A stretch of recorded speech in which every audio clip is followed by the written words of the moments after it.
संभव है। ओपी राजभर और तारा सिंह को मंत्री बनाना तय माना जा रहा है। कुछ पूर्व मंत्री पर भी दांव लगाया जा सकता है। सूत्रों के हवाले से ये बड़ी खबर है, यानी कि मंत्रिमंडल में बदलाव होना है। दारा सिंह चौहान जो कि समाजवादी पार्टी के विधायक थे, उन्होंने इस्तीफा दिया और इसके बाद उन्हें बीजेपी में शामिल कराया गया। उनका मंत्री बनना तय है।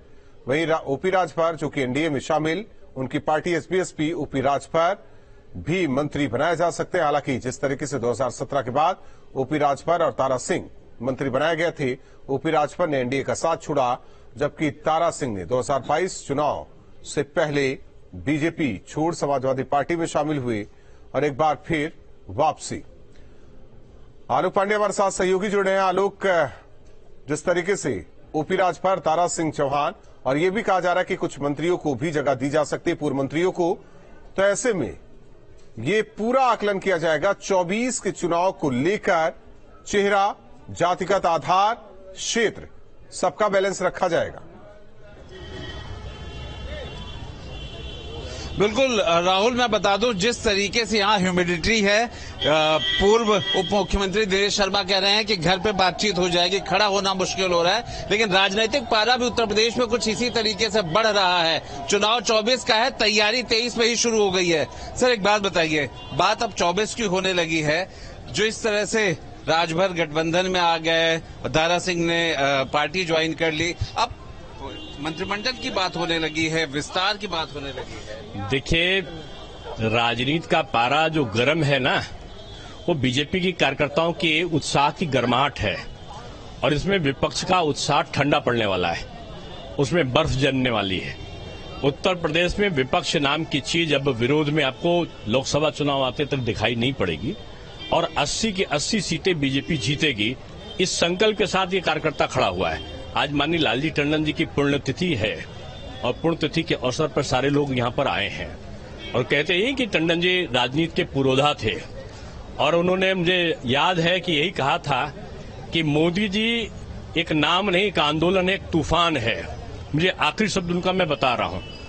और उन्होंने कहा था कि मोदी तूफान जब चलेगा तो विपक्ष के लोग उड़ते हुए दिखाई पड़ेंगे राजनीतिक अस्तित्व में, और आज ये पूरे भारत में यही हाल है। इसी से एक सवाल है कि यूपी में अगर हम संगठन की बात करें, जिलाध्यक्षों की बात करें, वहां के बदलाव से लेकर के योगी मंत्रिमंडल के बदलाव की संभावनाएं तो दिखी रही है। नहीं, देखिए, मैं संभावनाओं पर अधिकृत नहीं हूं कहने के लिए, और ये संगठन के अंदर की बात होती है। लेकिन बीजेपी की एक परंपरा है कि वो समय समय पर नए नए प्रयोग भी करती है और अच्छे कार्यकर्ताओं को आगे भी लाती है, और ये एक सतत चलने वाली प्रक्रिया है। कभी संगठन में कुछ और जुड़ गया, कभी कहीं और कुछ जुड़ गया। ये एक सामान्य तरीके पे सतत चलने वाली प्रक्रिया है और इसमें कोई अभी टिप्पणी करने की आवश्यकता भी नहीं है। लोकसभा चुनाव अभी दूर है, जब लोकसभा चुनाव आएगा आपको हर कार्यकर्ता काम करता हुआ दिखाई पड़ेगा, हर कार्यकर्ता को काम मिले। बीजेपी के कार्यकर्ता का एक ही नारा है, जहां पर कम वहां पर हम। तो सर, पद महत्वपूर्ण नहीं है। तो क्या यूपी में आपकी लड़ाई इंडिया से है? नहीं, यूपी में लड़ाई भ्रष्टाचारियों से है, परिवारवादियों से है, ये छद्म भेषधारी लोगों से है, ये भाई भतीजावाद करने वाले सांप्रदायिक तत्वों से है, पाकिस्तानी मानसिकता का पोषण करने वाले टुकड़े टुकड़े गैंग से है। और विरोधी दल किस मानसिकता का है मुझे कहने की आवश्यकता नहीं है।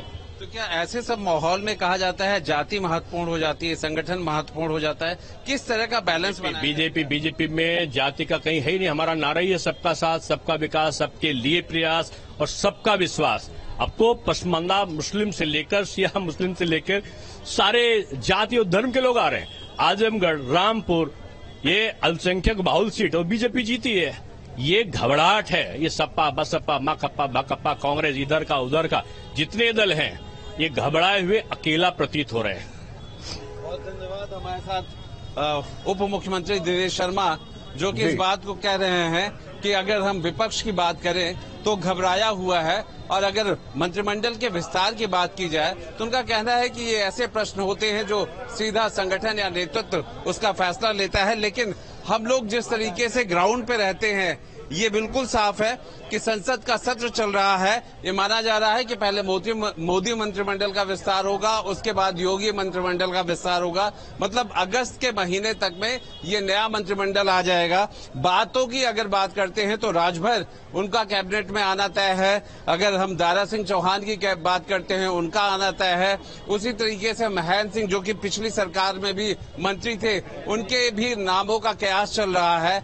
और ऐसे कई नाम हैं और चेहरे हैं जो कि नए हैं, युवा हैं, क्योंकि आमतौर पर भारतीय जनता पार्टी अब युवाओं को लेकर के कई प्रयोग कर रही है। क्षेत्रों की बात करें, क्षेत्रीय संतुलन और समीकरण की बात करें तो पश्चिम से नाम चल रहा है। तो इस तरीके से राहुल हम देखें तो वो हर चीज को सही बिठाने की कोशिश की जा रही है, जो चुनाव 2024 में जाने से पहले ग्राउंड वर्क जाहिर तौर पर इसे देखकर समझा जा सकता है जिस तरीके से नाम सामने आ रहे हैं। बहुत बहुत धन्यवाद आलोक इस जानकारी के लिए। तो जिस तरीके से कहा जा रहा है बीएल संतोष के दौरे के बाद मंत्रिमंडल में बदलाव, योगी मंत्रिमंडल में बदलाव, दारा सिंह चौहान और इसके